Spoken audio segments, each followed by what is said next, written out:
947 sir. 947? अच्छा, आप QR दो, मैं आपको ऑनलाइन पेमेंट कर देता हूँ। सॉरी सर, हम कैश लेते हैं बस। पर मैं तो कैश लेकर नहीं आया। वैसे भी आजकल ऑनलाइन ट्रांजैक्शन ही होते हैं। ये छोटे छोटे चाय की टपरी वाले, रिक्शे वाले सभी ऑनलाइन पैसे लेते हैं। लेते होंगे सर, लेकिन हम नहीं लेते। कोई बात नहीं, आप बाद में दे जाइएगा। बाद में दे जाऊँ? अगर मैं वापस लौट के नहीं आया तो? और वैसे भी तुम तो मुझे जानते नहीं। सर मैं आपको जानता हूँ, आप विद्यानंद सर है ना, विजय पार्क वाले गवर्नमेंट स्कूल में साइंस पढ़ाते हैं।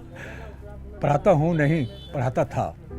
मैं 4 साल पहले रिटायर हो चुका हूँ। सर आप मुझे पहचान नहीं रहे, मैं आपका स्टूडेंट था सर। 2003 में मैं आपकी क्लास में था, Gaurav Kumar, class 9 section B.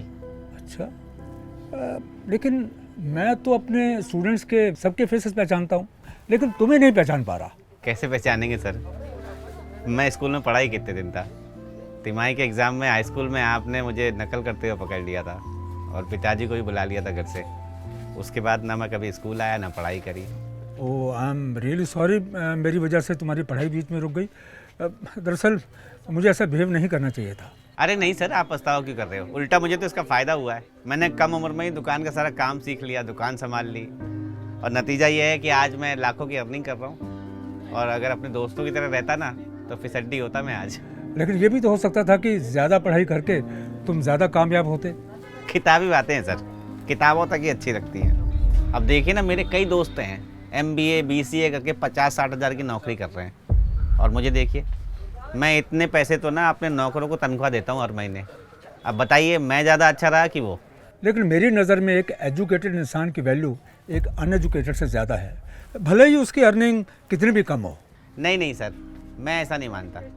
अपनी अपनी सोच है सबकी, और मैंने तो आगे भी ये ठान लिया है कि अपने दोनों बच्चों को ना 8वीं 10वीं पास करा के दुकान में बैठा दूंगा, ताकि जल्दी से जल्दी अपना घर परिवार संभाल सकें। ओह, तो तुमने पूरी प्लानिंग कर रखी है।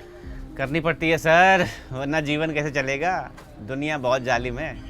मैंने तो अभी से इस दुकान के साथ साथ अपने बच्चों के लिए 2 दुकानें खरीद के डाल भी दी हैं। मैं आपको बताऊं सर, पढ़ाई वढ़ाई में कुछ नहीं रखा, कमाई होनी चाहिए, कमाई।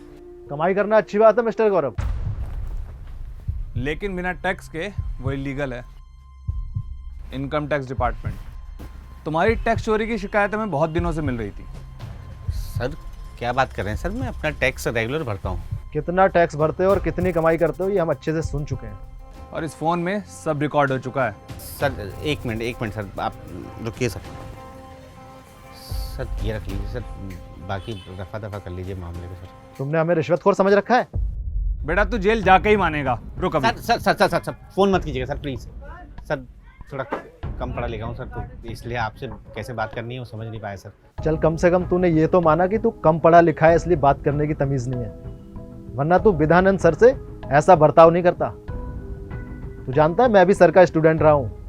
बेटा, मैंने तो तुम्हें देखते ही पहचान लिया था, लेकिन मैं तुम्हारे काम में इंटरफेयर नहीं करना चाहता था। सर आप प्लीज़ कुछ करिए सर, आप प्लीज़ बोलिए ना इनको। बात आगे बढ़ी तो मार्केट में मेरी नाम खराब हो जाएगा सर, प्लीज़। लगता है रमेश, इससे अपने किए पर पछतावा है, और ज़्यादातर गलतियां इससे अनजाने में हुई हैं। देखो बेटा, अगर कुछ माफ़ी की गुंजाइश हो सकती है तो कर दो। ठीक है सर, हम इस पर ब्राइब का चार्ज नहीं लगाएंगे, लेकिन इसने जो टैक्स चोरी की है ना, इसको जल्द से जल्द भरनी पड़ेगी विद फाइन। आप जैसा बोलेंगे वैसे ही होगा सर, मैं वही करूँगा सर, प्लीज़। ठीक है फिर, कल सारे डॉक्यूमेंट और अकाउंट डिटेल्स लेकर ऑफिस आ जाना। थैंक यू बेटा रमेश, तुमने मेरी बात का मान रखा। सर आप मेरे गुरु हैं, आज मैं जो भी हूँ आपकी वजह से हूँ, इतना तो कर ही सकता हूँ आपके लिए। ऑफिस आ जाना ध्यान से। जीते रहो बेटा, जीते रहो।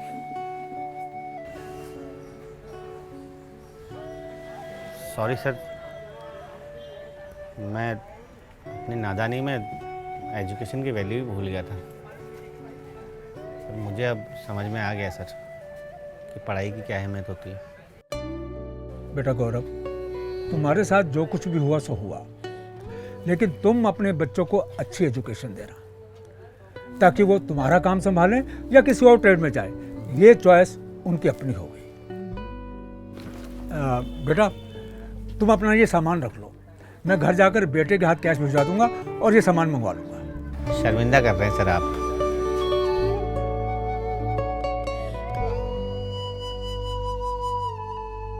QR कोड से